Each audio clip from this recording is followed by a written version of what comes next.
Can I hear an amen? Yeah. Mom has left to go and minister at Kasarani, Overcomers Chapel. I have been having revival meetings at Kasarani kutoka Wednesday. And walikuwa wanafikiria nitaenda kuwamalizia. Lakini vile nimewamiss, tukapanga na mom. Hata hawajui, watamuona tu wastuke. Tukapanga na yeye ataenda kwa sababu na yeye Sunday alikuwa. Nami nikaona angalau ni waone. Tukae pamoja throughout the day. Na Overcomers Chapel Kasarani, they are having their 8th anniversary. And then on Sunday, tutaenda Overcomers Kikuyu. They will be having their 9th anniversary. And we are going places.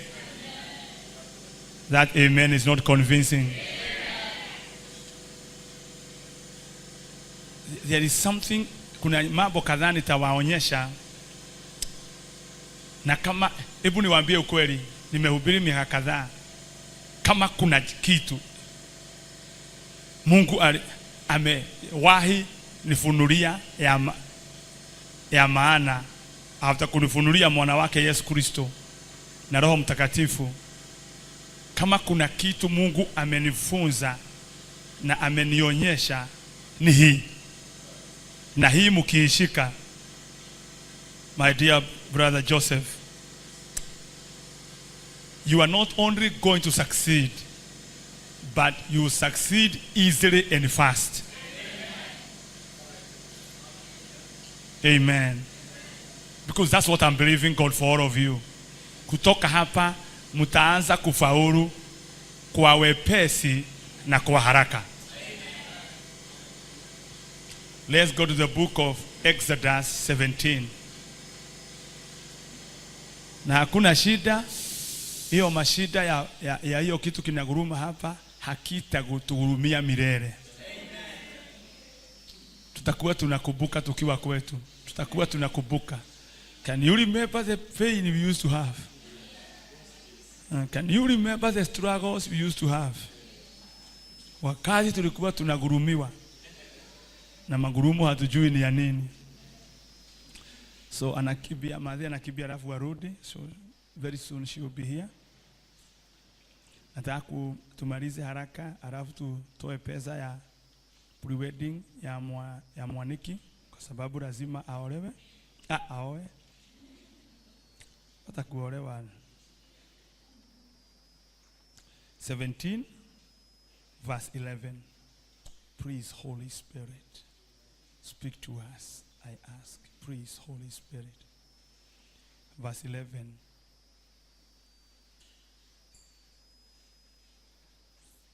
And it came to pass,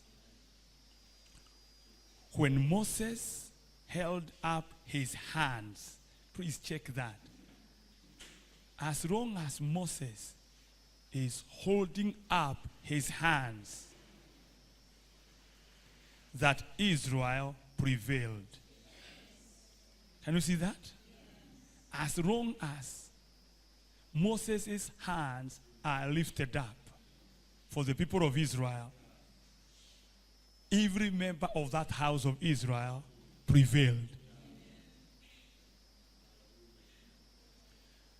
And when his hands were down, wakati anachoka na mikono inaenda chini, then Amalek prevailed.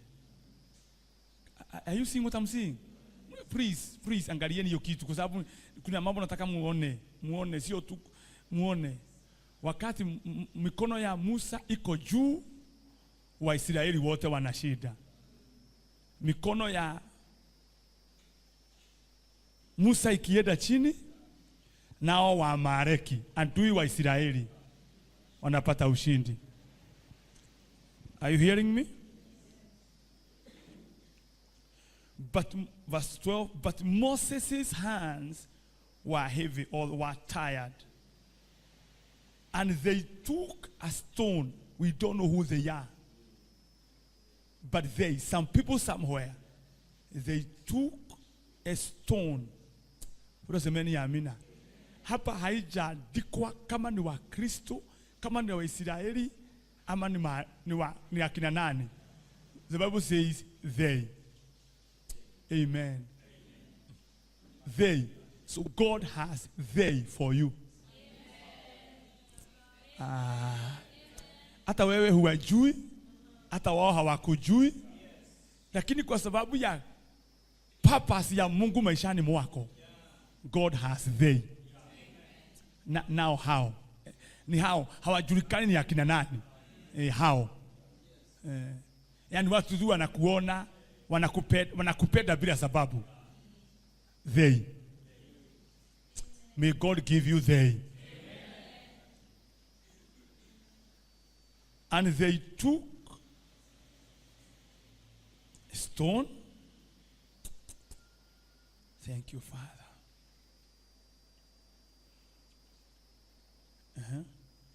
They took a stone and put it under Moses that he may sat on it. Wakamtafutia jiwe la kupumuzikia. Wakatumiwa na Mungu ili Musa apate pumziko.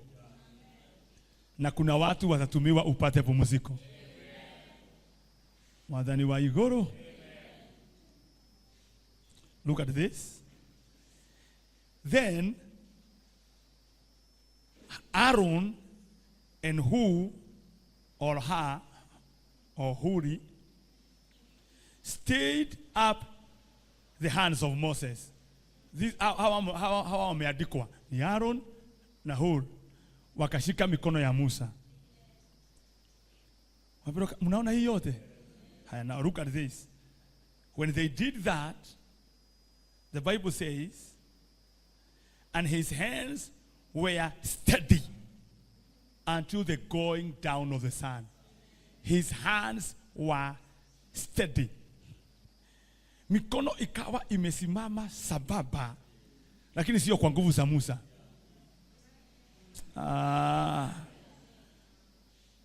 Hiyo ni kumaanisha kuna watu wengine walishikilia hiyo mikono so that it can be steady. Hakuna mtu hata wewe ana uwezo wa kuinua mikono kutoka asubuhi mpaka jioni. Lazima itaanguka. Kama mikono itakaa juu mpaka jioni, lazima kuwe na watu wengine wameshika mikono ambayo imeinuka. Kuinua mikono sio shida, ni kuiweka juu. Mwadhani wako wa Gai, kuhakikisha imekaa juu.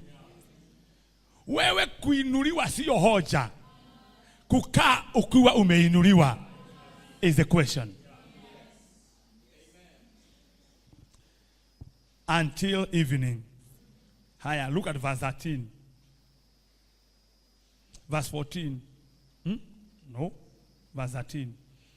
And Joshua discomfited Amalek and his people with the edge of the sword.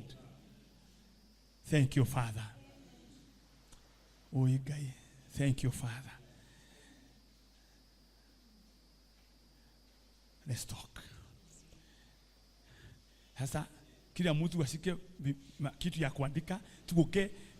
Kuna wakati nahubiri kari lakini nataka nasikia kama naweza pole pole nione kama mtashika yote. Hii inanistua. Hii inastua. Yale mambo nimeona hata mimi nistua. So nataka mkae, sijui mtakaa aje ili mshike. Na sasa umpaya. Sasa hiyo ndio shida. Sasa because I wanted my wife to hear this. Uandike mzuri ili ukampatie. Na ukija nyumbani ukamhubirie. Sasa na Simon wameenda lakini wanarudi, lakini no, we will know what to do. Wabro semeni ya amina. This one is katika maisha, in every area of life, ama in every season of life. Yeah, that's better. Kwa majira yoyote ya maisha, you are either a Moses mahali popote utajikuta. Utasema amina. Number 1, you are either a Moses or you are a Joshua or you are an Aaron or an who. And I want you to understand this will be so powerful if you get it. Wapendwa semeni amina. You may be a Moses today, but tomorrow you will be a Joshua. You may be a Joshua now, but tomorrow you will be an Aaron or a Hur, depending with the level God has taken you.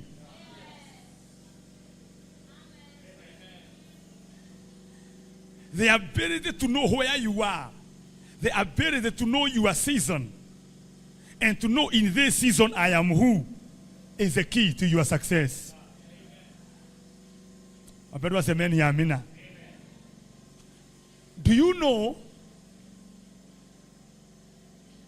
the greatest key to breakthrough is not prayer? The greatest key to breakthrough is timing. Not even time, timing. Good timer. Wadhani. Wapendwa, look at it. Ukipanda madharu, sukuma wiki, ama boga. Ora semeni amina. Uipande Januari,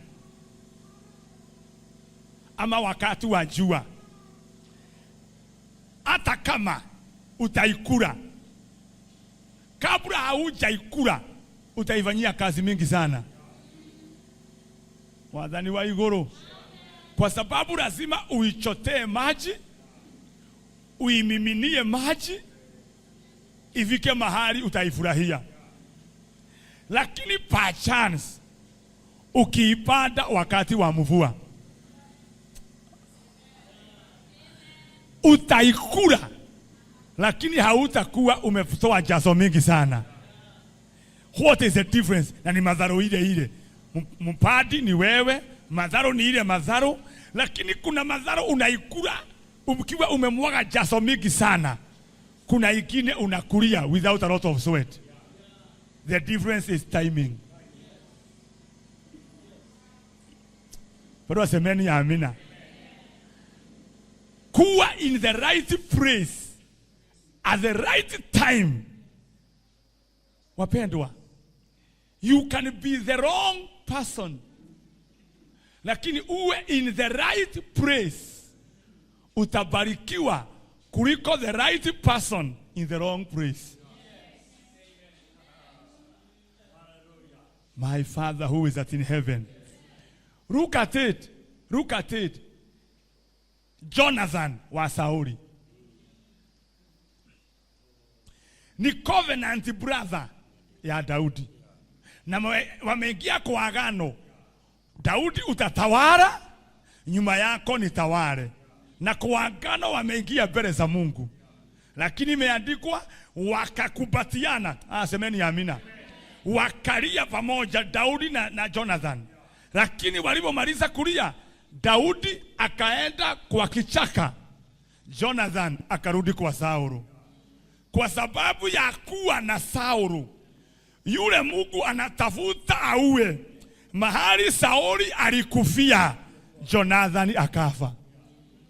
Kama angekuwa na Daudi, hangekufa na angetawala. Alikuwa the right person in the wrong place. Naye mwanamke Msamaria, hata nyinyi mnamjua, she is a wrong woman. Huyo mama akipitia hauhanyu hapo penu nje, akipitia hapo kwa barabara ya kwenu, akipitia hapo akaenda kuchota maji, na baba yenu alikuwa anapasua kuni hapo, akipita tu mama amuone kwa dirisha, akipita tauliza, Jenny thogu alio hauja. Yani atauliza kama baba yako ameachwa hapo. kwa sababu yeye hawekwi na wanaume, ndiye anawaweka. Hata Yesu alijua wewe umewahi kuwa na 5 na hata saa hii kuna 6 na hata mimi ulikuwa na mpango. Wapendwa, she was the wrong person, lakini akawa in the right place. Akakutana na Yesu and her life was changed. Before the end of this year, God will take you to the right place, that you may meet the right people that will move you forward.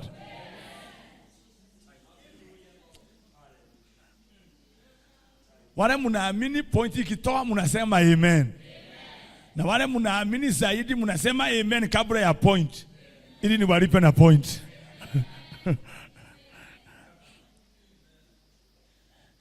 Katika maisha haya kuna wakati utajikuta mahali you are the Moses of that place.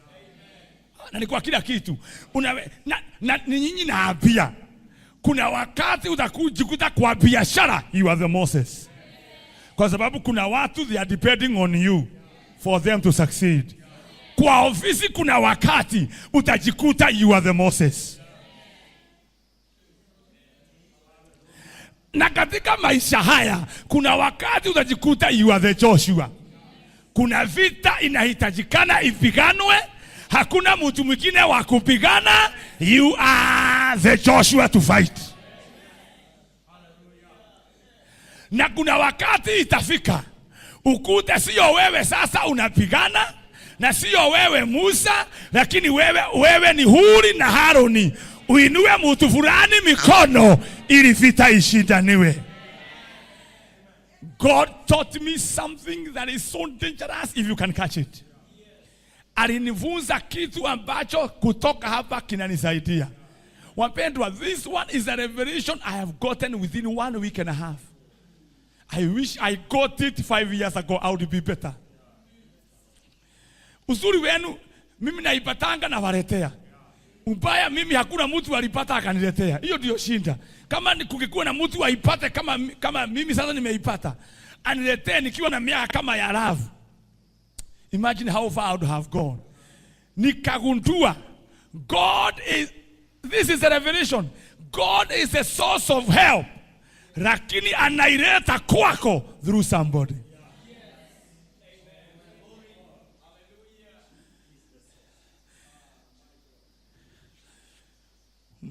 Kila mtu ambaye alifaulu, sikiliza, ni kusaidiwa, alisaidiwa.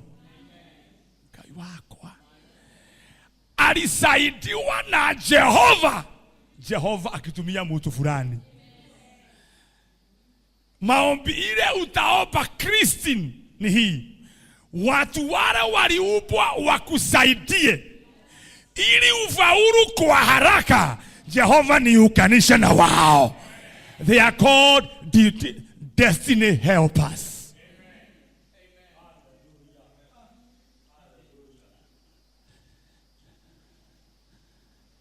Wapendwa, semeni ya amina.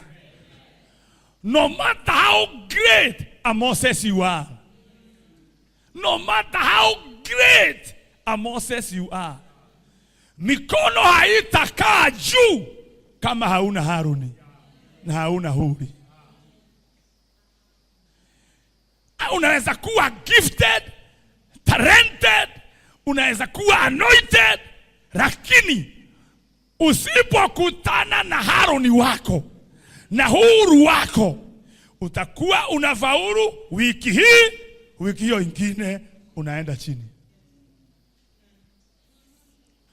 Utakuwa wiki hii una break through, wiki hiyo ingine una break down. Wiki hii unaambia watu vile biashara imenawiri, wiki hii ingine unaiba wimbo washinda. Hata utaifunga na utarudi geshagi, taenda ukiiba nikiondo igangane kama akoinoka. Yani shetani anakuletea mambo hata nyimbo ambazo si za Mungu. Kama huyo moja sasa kwa sababu hauwezi faulu. You have the goods, you are talented, you are gifted. Hata hiyo biashara ndio yako, ndio ile uliitwa uifanye, lakini kwa sababu hauna huri upande huu na hauna Aroni upande huu wa kusimamisha na kuweka mikono yako steady, una break down. Lakini tukimaliza ibada ya leo, mahali Aroni wako yuko, mahali huru yako ako, Jehova atamuleta maishani mwenu. God, can I hear an amen here? Are you getting it?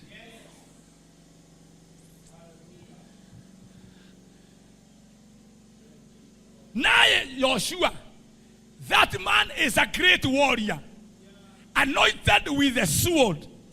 Yeah. Akishika upanga, maadui wataondoka. Akishika upanga, Yeriko itaanguka. Akishika upanga, Kanani yote inashikwa. Lakini hata kama ni warrior wa aina gani, kama hana mikono ameinuliwa, kama hakuna Musa wa kuinua mikono, no matter how gifted he is with the sword, atashindwa na Waamaleki.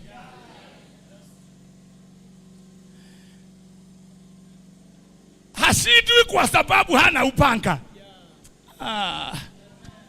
Niambie wale wanasikia.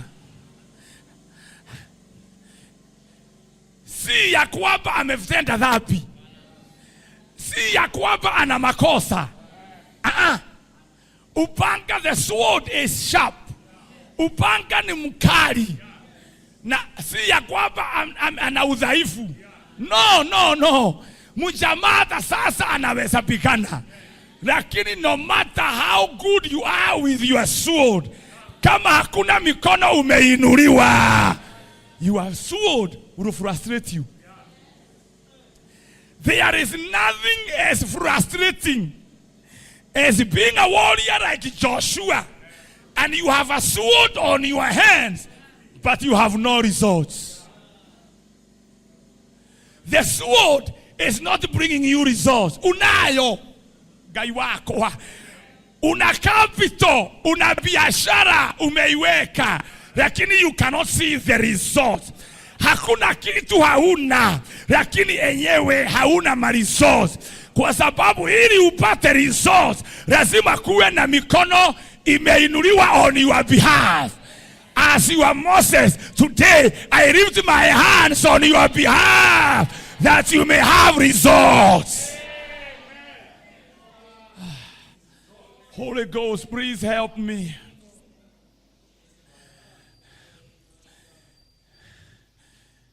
There is nothing as frustrating as being an Aaron available, being a whole available, but there is no Moses in your life. You know why? Because the success of Aaron and the fulfillment of Aaron and Hur is fighting the right Moses. Okay? Imagine umeitwa na Mungu. Semeni ya amina. Uwe Aaron na uwe Huri, lakini katika prika za maisha umiss Musa wako. Kwa hivyo ulienda kanisa, lakini huko hakuna Musa wako. Hauna Musa wa kuinua mikono. Yule Musa wako huko anakuua. Yule Musa wako Elia hiyo, kwa sababu hajui umetumwa kwa niaba yake. Anakuona, anamaliza kile unacho. Anakuua, anakufuja moyo, anahubiri mambo ya kukufuja, kukuua, kwa sababu hajagundua revelation hana. This is my Aaron. Na ulitumwa hapo. Wapendwa, I'm coming to your level because kuna mambo nataka ujue. Mahali popote utajikuta, there is something God wants you to accomplish there. But you need the right people.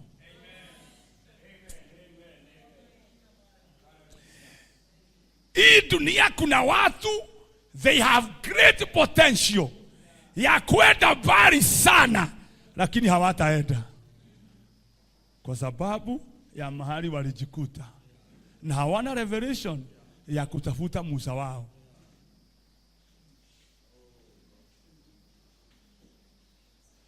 And I don't know, because I want to come to you strongly, but I'm afraid. I'm afraid of the void muko kama utashika hiki kitu. Kwa sababu let me tell you Christine, let me tell you Rea. Kuna mapepo itafanya chochote kile ikutekanishe na Musa wako. Kuna watu watatumiwa. Therefore you must be very sensitive. Kwa sababu kuna watu watatumiwa. Yani Mungu amekuleta hapa Joseph, amekuleta hapa Tony, Baba Kevin, kwa sababu kuna Musa ambaye atakuinulia mikono upanga wako ufaulu. Lakini before that time imefika, mtu mwingine anakuambia hapo hiyo kanisa, kuja kanisa yetu ndio kubwa, kuja, na hajui wewe sio kanisa kubwa, unatafuta mikono ya Musa. It is Moses you need for your destiny to be fruitful.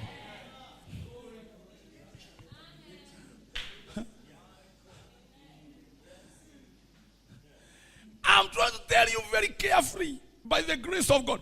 Unaweza pata Musa wako, lakini katikati ya wale, si umesoma they.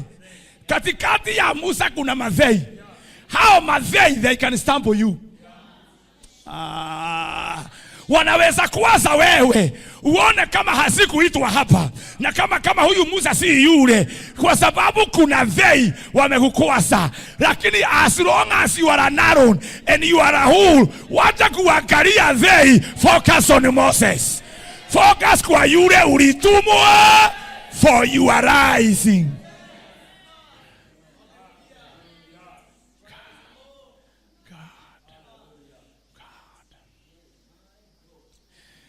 Kama kila mtu angejua. Let me tell you the truth. Kukua sio kulewa.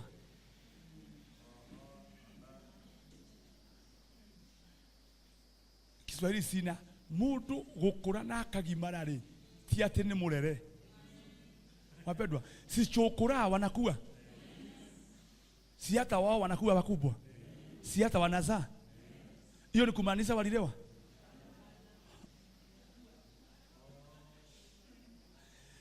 Na kama haukulewa,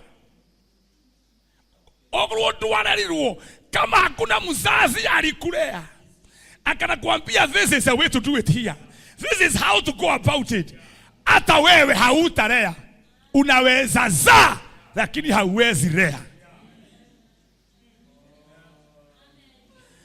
That is why unahitaji Musa ambaye alilewa na mama yake Muisraeli, ili aikikushika anakulea, ili wakati utazaa utalea.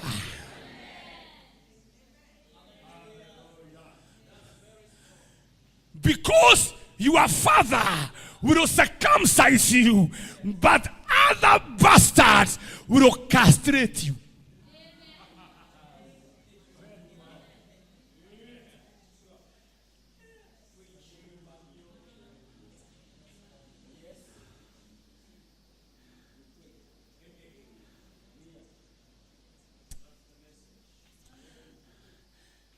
This is one word.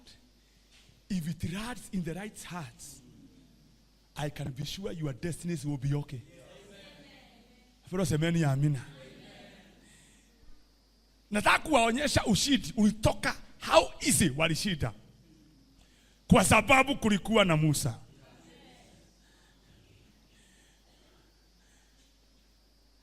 Lilian, you are as powerful as your invisible backup.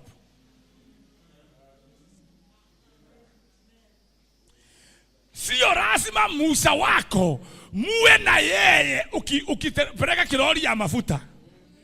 Anaweza kuwa hata haonekani karibu na ilori, lakini hata ukipeleka kirori, there is some hands.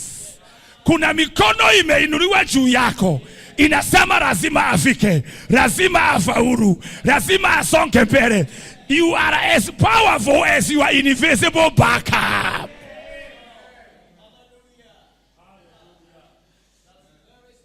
Thank you, Father.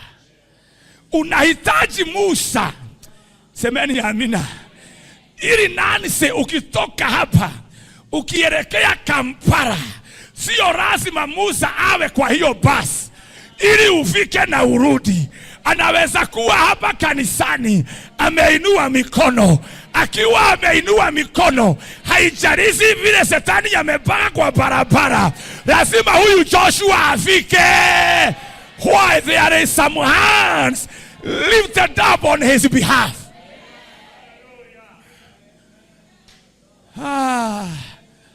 My God. Yeah, Moshata. Are you getting the word?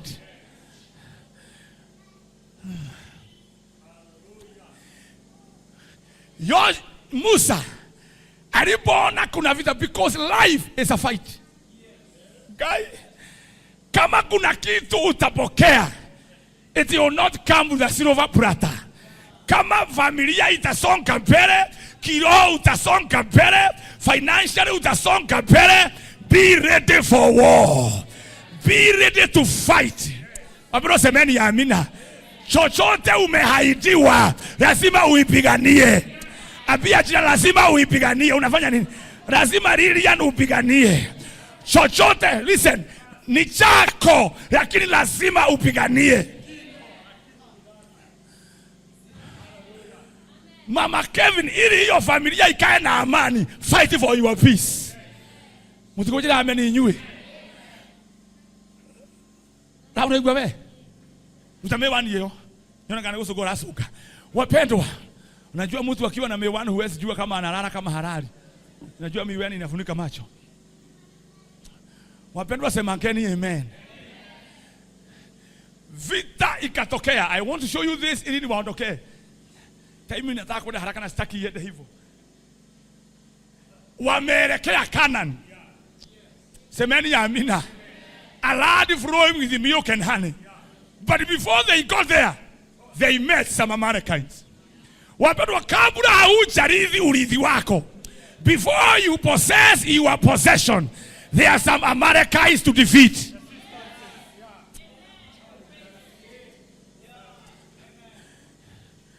Wapendwa, angalieni mstari wa 16 kwa sababu unaanza kunifanya nikasirike. Haya, verse 15. And Moses built an altar and called the name of that altar Jehovah Nissi. Verse 16. For he said, because the Lord has sworn, the Lord himself has sworn that he will have war with Amalekites. With Amalek from generation to? From generation to? Mungu akaapa, Christine, Mungu akaapa atakuwa akipigana na Waamaleki kutoka kizazi hadi kizazi. Kwa hivyo kwa kila kizazi kuna Waamaleki. Kwa kila kizazi, from generation to generation, kwa kila kizazi kuna Waamaleki ambao wanasema hautarithi na hautamiliki miliki zako. Kwa hivyo Jehova akaapa, kwa kila kizazi nitapigana na Waamaleki, na kwa kizazi hiki chetu lazima Waamaleki washindwe. Nasema kwa overcomers chapo, lazima Waamaleki washindwe. Hema mwana kitodu ga amen we. Data uko na microphone we. Kwa andiko kwa amen kwa andika kanua kwa andika. Pedro semeni amina.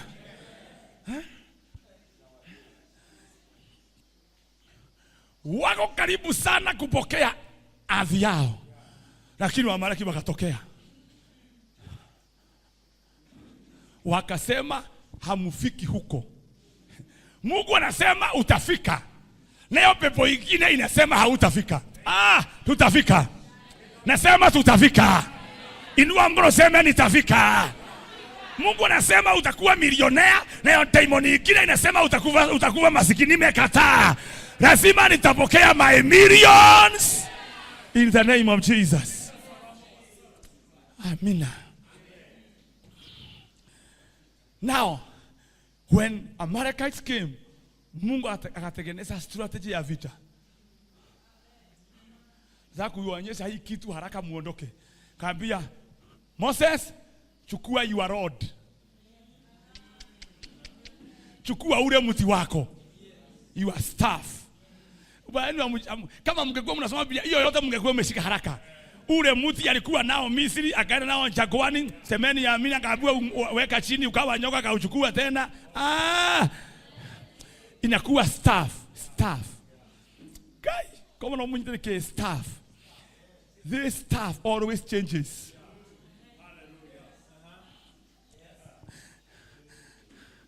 Wakati ulikuwa unaanza shule, staff ilikuwa capital. Wakati ulikuwa unajenga manyumba, staff ilikuwa pesa. Ulipoanza shule, staff ikawa walimu. Lazima inaenda ikibadilika. Ukianza biashara, staff ni hiyo pesa. Ukianza kuajiri watu, staff inakuwa hiyo watu. Hiyo staff, that is why anaiweka chini inakuwa nyoka, anaichukua inakuwa mti. It can adjust, it changes according to the situation.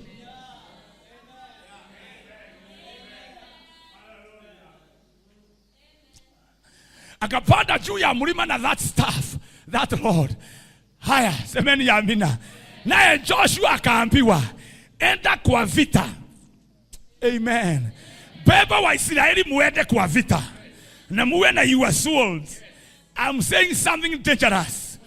When the rod supports the sword, victory is a must. When the Lord starts supporting the sword, victory is guaranteed. Ambao semeni ya Amina. Akawa juu ya mlima akiwa na ule mti wa Bwana. Na mtasema Amina. Naye Yoshua wakule, he is busy swinging the sword. Uyo ni wewe kwa biashara. You are busy swinging the sword. Uko ukifanya biashara. Lakini suddenly wakagundua ya kwamba wakati mikono ya Musa iko juu, upanga wa Yoshua unafanya kazi. Upanga wa Yoshua unashinda vita.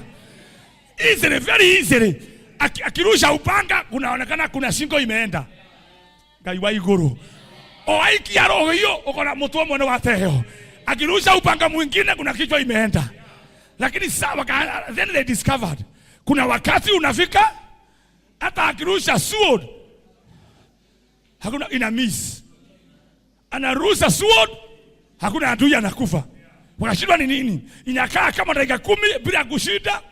Saa hiyo nao wa Amaleki wanaanza kuwashinda, wanawatimua. Then after 10 minutes wanaanza kushinda tena, wanashinda tena Waisraeli. After 10 minutes wanashindwa tena. So wanaenda hatua 5 mbele, alafu hatua 10 nyuma. Kwa what is this? Ni shida ni gani?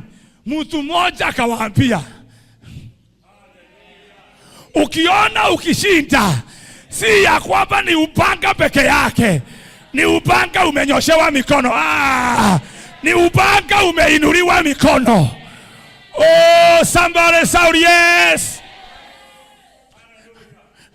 Wakaambiwa kuna mjamaa kwa mlima anaitwa Musa. Anapoinua mikono, Joshua na watu wako mnashinda. Mikono ikiwa haina nguvu, ikiregea mnashindwa. Joshua akajua, so my victory is not in my soul. It is in connection.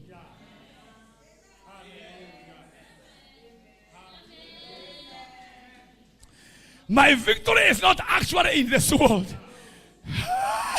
My victory is in the connections, the hookups that I have. I decree over your life, Jehovah will give you divine connections. I prophesy divine connections. Karabosiata makosuda baganda. Siwapenda mseme amina haraka. Hey. Walipogundua hiyo, wakajua we have seen the secret of our power. It is our invisible backup. Wakatafuta watu wawili. Huri, Aaron, kimbia kwa mlima. Na mkifika hapo, mjue we are depending on you. Kama hii vita tutaishinda, it matters how you are behaving there. Igoro. Kama overcome sapo itasonga mbele, it matters how you are behaving here. Tell your neighbor, I need you. You better behave well. Nakuhitaji. No. Every member here, we need you. Behave well. And be a jirani, we need you here. We need Christine, we need you here. Tunakuhitaji. Mwalimu Florence.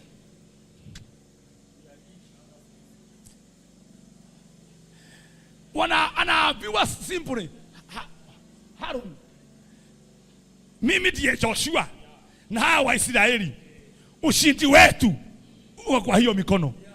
Kwa hivyo vile mtafanya na mikono hiyo, itasema sisi na sisi tutaishi aje. Hiyo ni kumaanisha kila mshirika wa overcomer, chochote anafanya kina affect the whole body.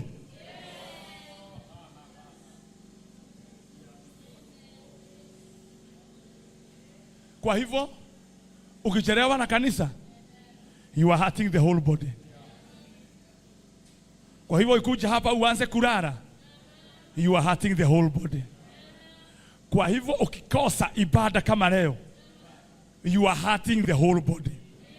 Hiyo ni kumaanisha hata kama kuna sikukuu na ni wakati wa ibada, unaacha sikukuu for the sake of the body. Piga mtu high five, mwambie you are hurting the body, you better be careful.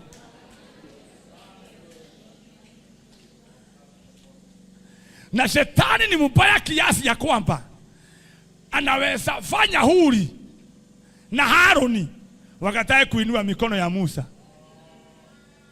ili Waisraeli wote wapate shinda.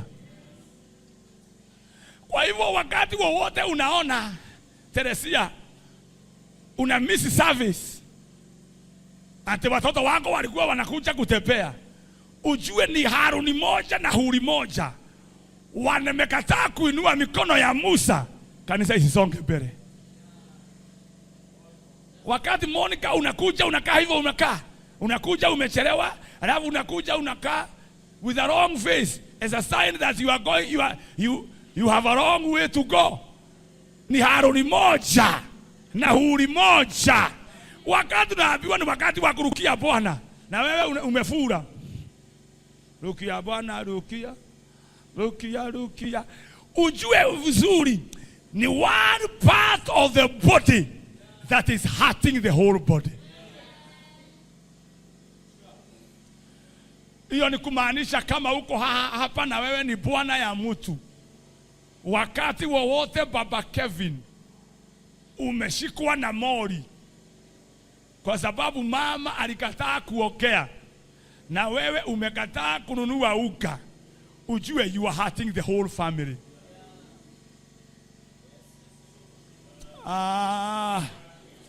Na wewe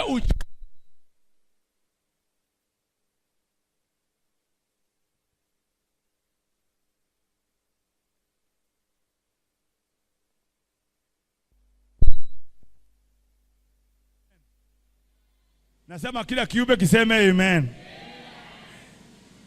I want to bring this to your understanding ya kwamba kila mtu, no matter who you are, unahitaji msaada wa mwingine for you to succeed easily. Hiyo Mungu alinionyesha ya kwamba shida ya Wakristo wengi ni ya kwamba they are only using their own strength. Wanatumia tu uwezo wao, ujuzi wao, na saa hiyo kuna watu wengine Mungu aliupa utumie ujuzi wao ili wewe ufaulu.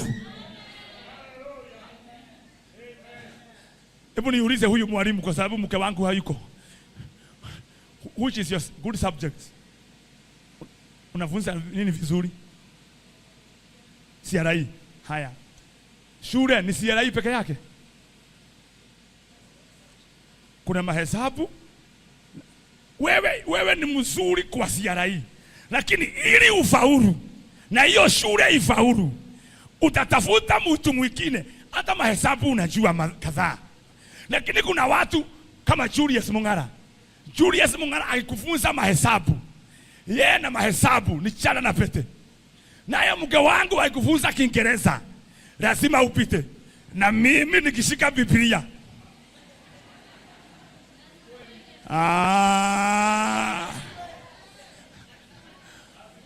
lazima watu wafike kule walikuwa wanaenda. Sasa imagine ukatae ujuzi wa mwalimu wa mahesabu kwa sababu wewe ndiye mwenye shule. And because wewe ndiye mwenye shule, sitaki msaada wa mwalimu wa mahesabu. Hapana. Ukikataa, hiyo shule itaenda chini hata kama ni yako, lakini sio shule ina shida. Ulikataa msaada wa experts. Hii dunia kuna watu waliubwa, wana ujuzi wa area wewe si mzuri nayo, na unahitaji ufaulu. Kutoka leo Jehova awalete kwako. Piga mtu haiva, mwambie ninawahitaji. Hasa kama huyu angeongoza nyimbo vizuri ya bila madoido. Atuongoze kwa kama ni worship, tuna worship. Anaturuhusu tuzame. Kwa sababu una ujuzi sina. Ubaya wako ni madoido. Wapendwa, si wapendwa mseme ya amina. Naye Kim ashike keyboard. Imagine hata wewe unajua kuguza keyboard, lakini huyu akiguza keyboard vizuri na wewe uipize vizuri na Israeli lote li worship vizuri, pastor atahubiri vizuri.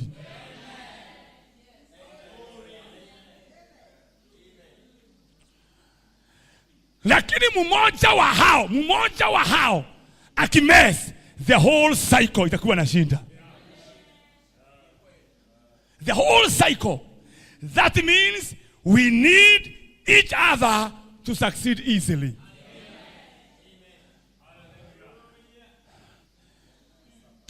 Can I hear an amen?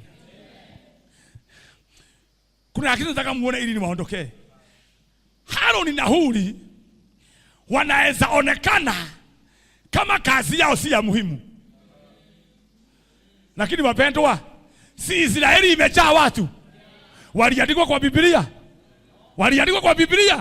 lakini Haroni na Huri wameandikwa mahali Moses ameandikwa. Mahali jina la Musa lilitajwa, hata la Haroni na la Huri walitajwa pamoja. That tells you even if you are an Aaron or a Hur, ushindi ukipatikana, Mungu akiinua Musa anainua Haroni na Huri.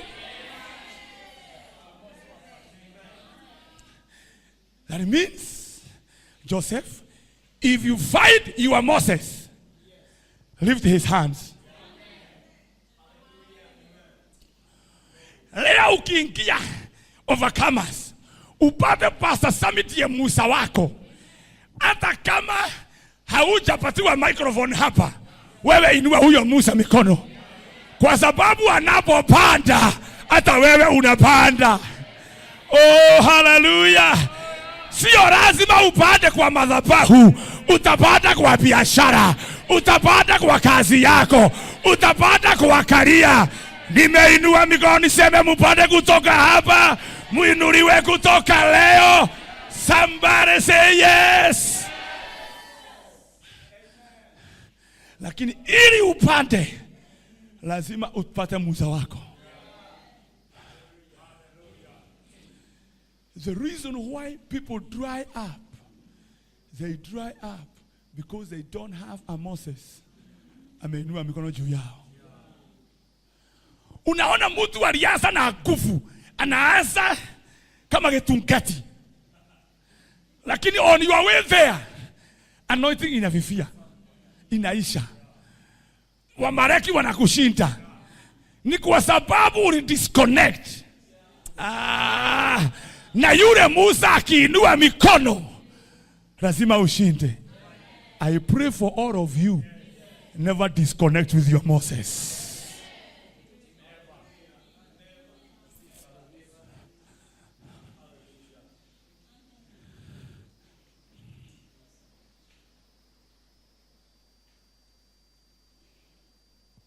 Can I hear an amen?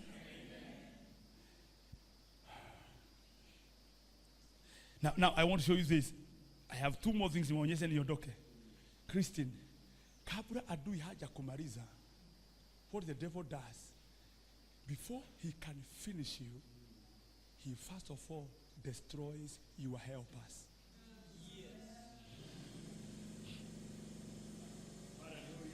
I thought you would say an amen. You know what I'm trying to nataka kuambia hivi?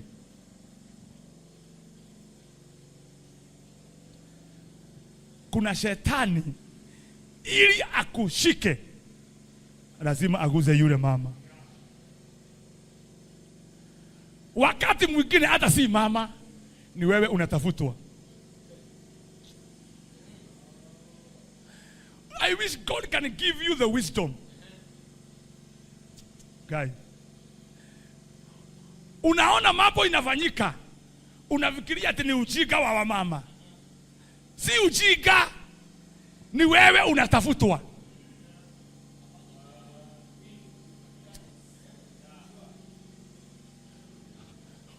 We were driving, tukija asubuhi, wakakive akapigia mom simu, akamuuliza, today do we have a holy communion? Now, tuko hapa na mom kwa gari, ako hapa niko hapa. Alijibu namna hii, I have not heard and I don't know. Sisi kuna yeye hapa kwa gari. Alimwambia, I have not heard and I don't know. Nikamuuliza, si niko tu hapa? Kwa sababu sikuwa najua anaongea na nani. Alipomaliza kuongea, akaniuliza, do we have holy communion? Kamuuliza wapi? Gatondo or here or Kiambu. Kaniambia, that is Wakive calling. Kaniambia, madam, si tuko na wewe tu hapa. Si ungeniulisha nikwambia holy communion ya next Sunday tarehe 8. Lakini anasema I don't know and I have not heard. Ni kama sikai huko nyumba hiyo. Ni kama hatuongei wakati kuna holy communion. Si wakati wowote kuna holy communion anajuaga. Si angesema sijui hakuna holy communion kama sijaambiwa hakuna. Lakini nilikuwa nataka nilikuwa nasikia hiyo maneno yote hiyo inaambia sasa, nilikuwa naisikia nikidrive. Nasikia nimwambie sasa how are you talking? Sasa hiyo ni kuongea kama mtu hana akili mzuri ama ni nini? Nasikia kitu ninamwambia niruhusie maneno kadhaa. Na kitu kile niambia ruhusia yeye maneno mawili matatu ajue Yesu ni Bwana. Lakini kitu kile kinaniuliza, ukirusha hiyo maneno, will it make things better or worse? Will it make her happy or angry? Nikasema hebu nikimia. Hiyo maneno nimewaambia nilikuwa nayo. Nikuyatoa nimetoa ili niondokee. Lakini nikagundua hata hivyo anajibu si yeye, ni mimi natafutwa. Come on. Ni mimi natafutwa. I won't tell you the truth. Kuna mambo itafanyika in your sphere of influence, in your circle of relationship. Lakini lazima Mungu akufungue macho ujue ni wewe unatafutwa. Utaona sometime mke ameanza kujibu maneno ovyo. Nipikie chai tikoruga unawe thioruge.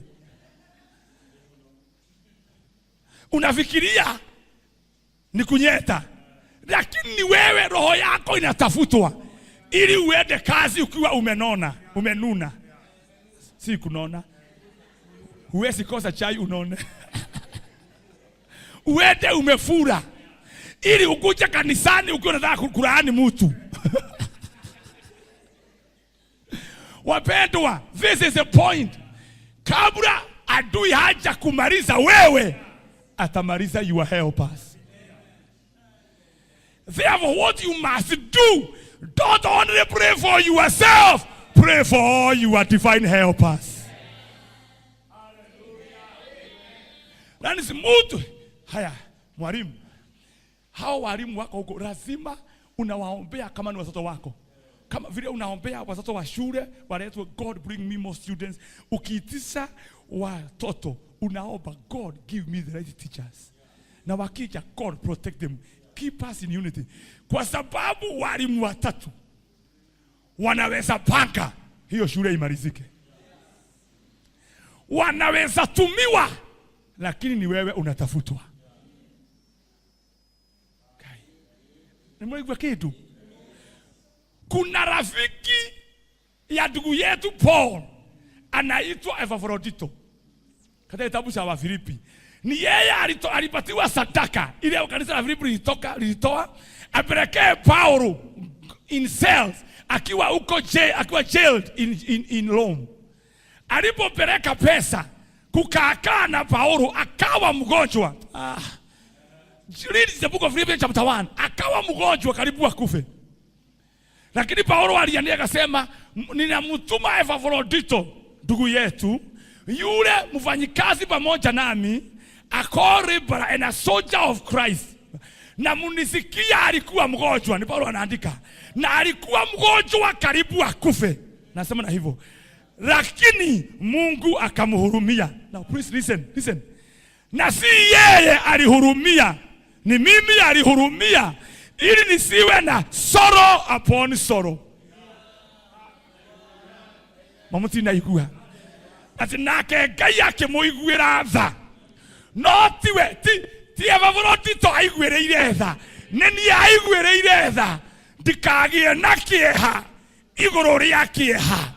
Kuna watu wakiguzwa, hata kama si wewe umeguzwa, you cannot be successful.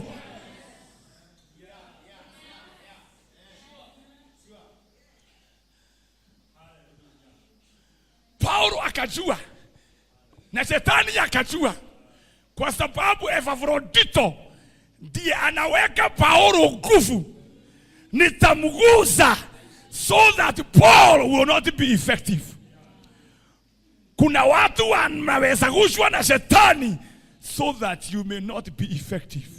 Lakini kutoka siku ya leo, sio wewe tu peke yako Mungu atalinda, but all your destiny helpers, Jehovah will protect them. Can I hear an amen? Thank you, Holy Spirit. Kwa sababu marafiki wako wote wakimalizwa. Brethren, I know what I'm saying. Teresia, wewe unaweza kubuka miaka ya kale. Wakati Bishop Kirago tulikuwa naye Gatundu. Unakubuka wakati akina wa Musirea na akina Boni walikuwa wanataka kumaliza yeye. Bila yeye kujua kile kinafanywa. Kulifanywa, this is when God revealed to me this, nikaanza kuona. Vile walifanya kwanza, akina Boni na wengine, kwanza walikuja, wakagonga kama uadhu. Wakamwekelea vituko, wakasema amefanya hivi na hivi na hivi, akaondolewa kanisa. Kumbe ndiye alikuwa mtu wa kusimamisha askofu. Walipogundua huyo ameenda, alafu watu wale wengine ambao walikuwa wa maombi kama my sister Lucy na wale walikuwa wanatoka Nairobi, wale walikuwa wanaombea askofu, kwa sababu miaka hiyo kanisa ilikuwa ya vitabaya, na akina Lucy wamesoma na wamekataa vitabaya, wameweka nywele, wakaingiliwa na wamama wengine shetani. Bishop Kirago akakanyangwa, akamwambia lazima ni wewe ulituhubiria tuvae vitabaya, lazima hawa uwaondoe. Sasa hata kama hajui, akihubiri maneno hiyo ya vitabaya, akina Lucy na wengine wakaondoka. Kumbe mpango wa hawa walikuwa wanataka all his pillars zimuondoke. Zilipoondoka wakamshika sasa. Kumbe si hao, ni yeye walikuwa wanatafuta. Let me tell you something. Ukiona mtu ameletwa katika maisha yako na ni wa baraka, muride kwa maombi. Muride kwa maombi. Hata bosi yako muride kwa maombi. Kwa sababu yake unapata chakula ya watoto. Watu wengine wanakaa kama wachawi, wanainukia bosi zao, na bosi zao ndizo zinawapatia salary ya kila month. Do you know your boss is more important than your mother and your father? How many times has your mother written you a check at the end of the month? Na shetani ni nyang'au, anafanya uinukie boss. Tuachana hii boss anakaa devil worshiper. Na saa hiyo ndio anatumiwa na Jehova to lift your life. Kutoka siku ya leo, yeyote Jehova amekuunganisha naye, na anabariki maisha yako, rita yeye kwa maombi. Can I hear an amen? Let me show you the last thing. The last thing. The pain of helplessness. Angalia kitabu cha Job 29 verse 12. Please, haraka. Job, Ayubu 29 verse 12. I have 10 minutes. Niwaondoke. Ayubu 29 verse 12. Ayubu. Na nikashirisha. Hamwedi haraka muone. Job 29 verse 12.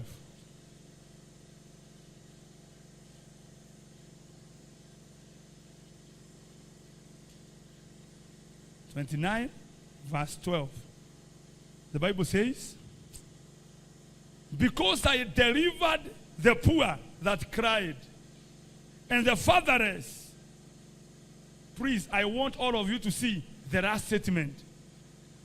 And him that had no one to do what?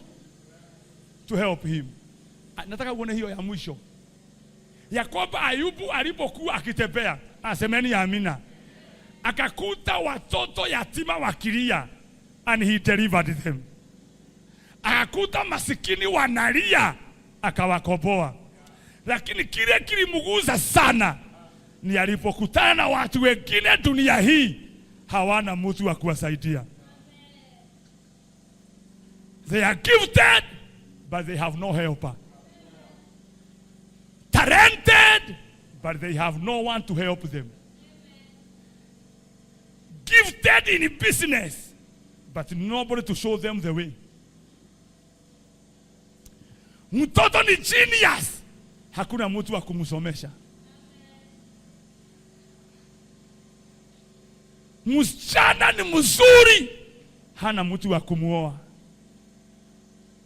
Watu ambao, somebody who can make a good homemaker, but nobody to marry her. That's why it is written there hapo juu, ni vile hamuoni Biblia vizuri, and I delivered them. Listen, when you have no helper, you need deliverance. When in your life there is no helper, you are a caged person. You are already surrounded. You need a deliverer. Thank God you are in this church. You must be delivered. I thought I hear convincing amen. Nitawaonyesha hii John chapter 5 niwaondoke. My God in heaven. John chapter 5 tumalize. Kuna huyu rafiki yenu. Mstari wa 5 na wa 7. A certain man was there who had an infirmity for 38 years. When Jesus saw him lie, and he knew that he had been there for a long time in that case, he said unto him, Wilt thou be made whole? The impotent man answered, Sir, I have no one. I have no one. I have no one to help me. In the Bible, there was this man who had no helper. He had to be delivered from that state. Come on. Now, when you miss your destiny helpers, wakati hauna destiny helpers, two things will happen in your life. Guy, Madavia.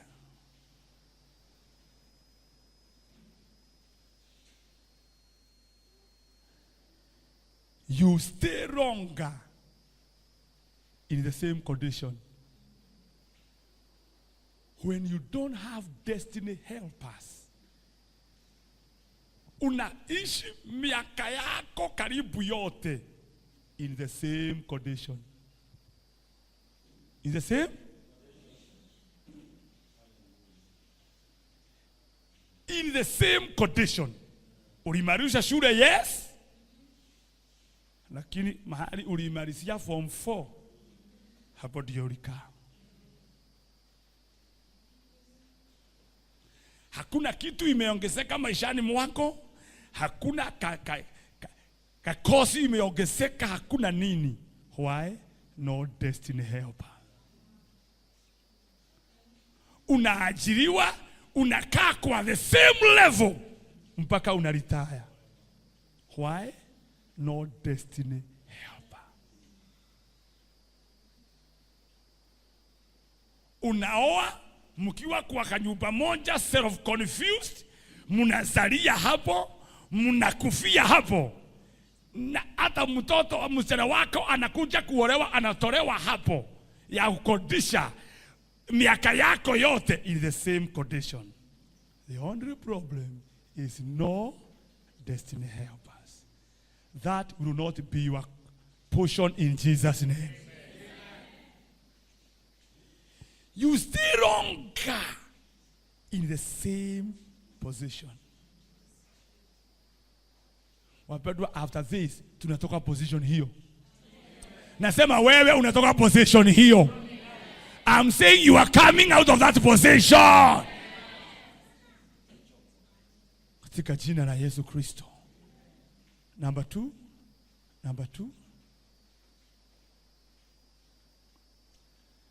Others size or seize your opportunities as you watch. Opportunities zako zinanyakuliwa ukiangalia. Opportunities nani zako zinanyakuliwa ukiangalia. Huyu mtu hata wakati malaika anatimua maji na angepona, watu wengine wanaponywa akiangalia. Yani watu wanakuja hapo, wanamkuta hapo na wanamuacha hapo. Mane darega ngai wa iguru. Nito oya guko ni darega. No oya guko ni darega.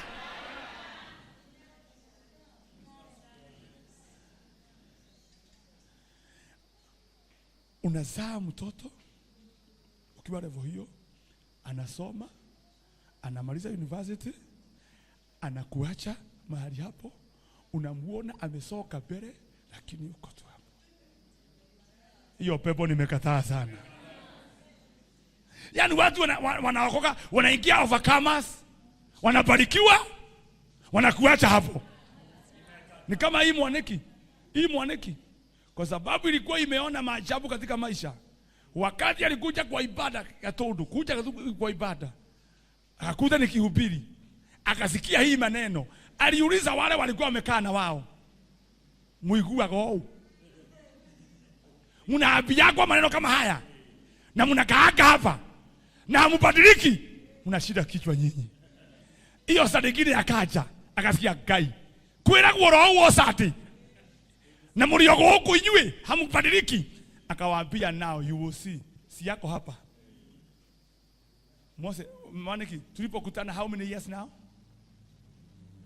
This is it. Mwaka wa pili ama tatu. Ndio. Amekaa miaka hiyo ingine yote haoi, hana mbele wala nyuma. Sasa ndiye huyu mwaka huu mwezi huu ndio anaoa. Huyu amefanya watu wa kwao. Mimi kuna watu wa kwao waliniambia, now we believe you are a man of God. Huyo ni mwaneki. Maisha yake imeenda mna hiyo. You must be a prophet. Kabla jinga miaka hiyo yote ni sasa hiyo mnachua. Wapendwa. ile miaka aliokoka. Haikwambia alioga miaka ngapi. Wale watu wameoa. Wale watu wameoa na wamesomesha watoto. Sio wawili. Sio wawili. Opportunities zilikuwa zinampita. Akiangalia. Anahubiria watu wanaokoka wanaoa. Wanamuacha. Gaolia kaina. Si umuuliza hapa. Si alienda Seria House. Kuchukua ile mkaratasi ya kuoa. Akaulizwa, wewe haujaoa? Hapana. Wewe nipatie pastor wenu lazima aandike barua ya kusema ni kweli wewe. Wapendwa, nakwambia before God, niliitishwa hata mabarua. Mimi ndiye nitasimamisha harusi, nikaitishwa mabarua nihakikishe nionyeshe ni kweli hajaoa. Hata watu wa Seria waliogopa. Wanamwangalia. Utoraga thino na ndio wona muka ndore kweli Timotheo wateire asa ngoja tuona Bible theri. Yani mpaka watu wa Seria wanamhurumia. Kwa nini? If you miss divine helpers, if you miss your destiny helpers, opportunities zinakuondoka ukisiona. Lakini katika jina la Mungu ambaye ninahubiri habari yake, you will enjoy your opportunities. You will seize your opportunities from now. Pedro semeni amina. And finally, when you miss divine helpers, what can be achieved very easily? Very easily. You struggle with it forever. For example, angalia huyu mtu. Amestruggle miaka 38. Aliponywa na divine helper with one statement. Would you want to be made whole? No. Take up your mattress and go. One statement. One statement from your divine helper can change your life. One statement from your divine helper. I'm saying one small signature. One small letter of approval. One letter of endorsement. One letter. One word of endorsement. You succeed in life. Can I hear an amen? Kama jana asubuhi mtu mmoja wa hii ukoo wa familia ya Kenyatta waliingia kwa ofisi watu wawili, kaomba na wao. Walipokuwa wanaondoka wakaniambia, and pastor, kama tunaweza pata vijana 4 tuajiri kazi. Kuna mahali tunataka kupeleka vijana 4, vijana peke yao 4, akiwa amemaliza form 4 na akiwa na good conduct na amepata D+ and above. Kutoka hapo nikaanza kutafuta nani ana D+ hapa, nani ana D+ hapa, nimsaidie apate kazi. Sasa unaona, kaambia Ben tafuta watu 2, Mwaniki tafuta 1, na mimi nikuja hapa niangalie kama kuna mtu ana D+ yake amemaliza, ili angalau na ana good conduct nibebe hizo vitu CV kesho isipelekwe. After that ajione ako kazini. Wapendwa, with one word of a divine helper, kuna watu watakuwa kazini. One word of a divine helper. Wapendwa, all you need ni Mungu alete katika maisha yako divine helpers kwa wiki. Msinyanyite inywe. Because the more divine helpers you are, the easier it will be for you to succeed. That's what I want to pray now. Ya kwamba overcomers hawa wote Mungu atawatumia wiki hii na mwezi huu. Come on. Brethren, there's some things if I tell you, it will give you some headache. I tell you before God, kuna mambo nimeombea mwaka huu wote. Kwa sababu kuna mambo Mungu ananifanyanga kila mwaka. Na I tell you before God, kutoka Januari mpaka Novemba wiki 3 hakukuwa hata kamwangaza ya kuyatenda. Nikaenda kwa maombi nikaambia God, what is happening with this year? I'm coming to the end of the year and nothing is happening.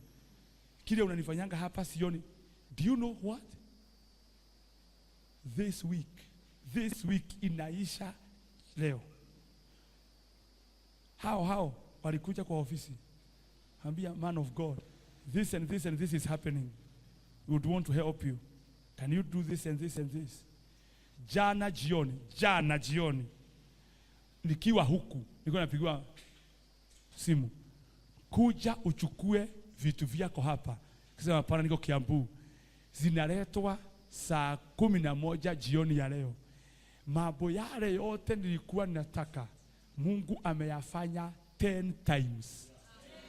Before God, 10 times. Within 1 week. Within 1 week, 10 times. Brethren, all you need is divine helpers. Divine helpers. Mark alituambia, tulikuwa na mkutano na Mark Kariuki, akatuambia yeye akiwa Nakuru alikuwa na kanisa ina 6 services ya thousands, lakini Moi hajadhubutu kuingia kanisa yake. Akawa anahitaji shamba mahali kanisa yake iko Nakuru, 10,000 sita ile alijenga. Akawa anataka hiyo shamba, akaambiwa na watu wa kanzu, hii shamba haijalishi wewe ni nani, tunakupenda pastor hata visini washirika wako, lakini unless the president signs you can't get it.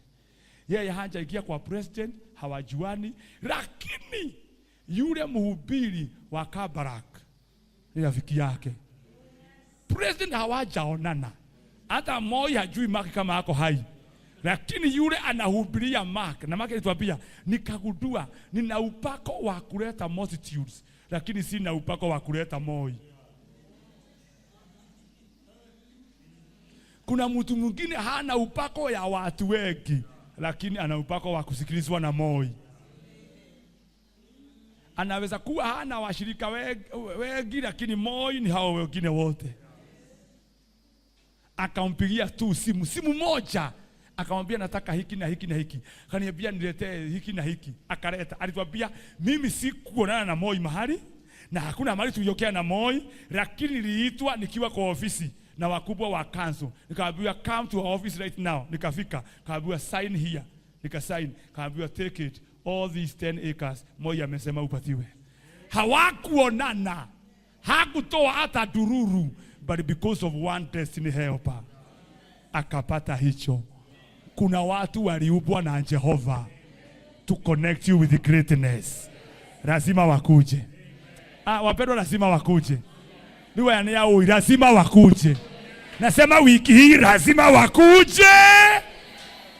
Let me ask you, this far nimewaongelesha? Wapendwa, have I talked to you? Because there's something I want. Kama umesikia, kama unajua, hebu niwaambie wapendwa, kama kuna wiki nimeomba maombi kali ni these 10 days. Kwa sababu mimi wakati Mungu alinifungua hiyo macho nikana kadra kwa komai, nimechelewa hivi hivyo, miaka yote nimechelewa. Mungu akiwa na msaada wa aina hii, nikaanza kuitisha. Nilipoitisha kitu ya kwanza ni hawa walikuja kwa ofisi. Wapendwa, ni vile hatuna mahali kubwa tumejenga. I wish tulikuwa naye. Kwa sababu jana asubuhi ndio nikiwa naambiwa mke wa Ruto angetaka kukuja kanisa unahubiri. Jana. Lakini siwezi leta yeye hapa. Atakuja. No, let me tell the truth. Kuna mambo lazima mjue. Yesu alizaliwa at the manger. Lakini watu wale walikuja na dhahabu na fedha hawakumkuta at the manger.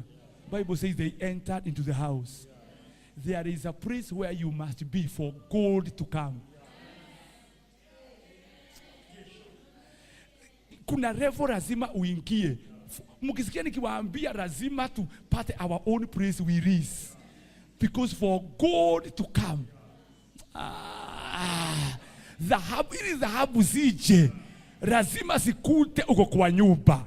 Yesu alizaliwa kwa unaitwa nini? Zizi la ng'ombe. Lakini watu majajusi kama mamajusi masio walipofika hawakumkuta kwa pori la ng'ombe, walimkuta kwa nyumba. Why? Two things you must know. Alipozaa walikuwa wamemkataza nyumba kwa sababu alikuwa tu na mimba. Kaiwamu huyo. Walikataa kupatia Mary mahali ya kukaa kwa sababu ni mimba tu alikuwa nayo. Lakini alipozaa wakaona kile amezaa. Kuna watu walikuwa kwa nyumba wakaondoa mtoto wakiwa amezaliwa wa aina hii hawezi uawa na baridi. Nyinyi ndio watu wazima, tokeni nje mtoto aingie. Hapa ni manger. This is a manger. Hapa ni mahali ya kuzaa. Tukizaa, we have a house somewhere. Nasi tukiingia kwa hiyo nyumba, gold will find us there. Can I hear an amen? That's why I don't want any of you to miss what God has in store.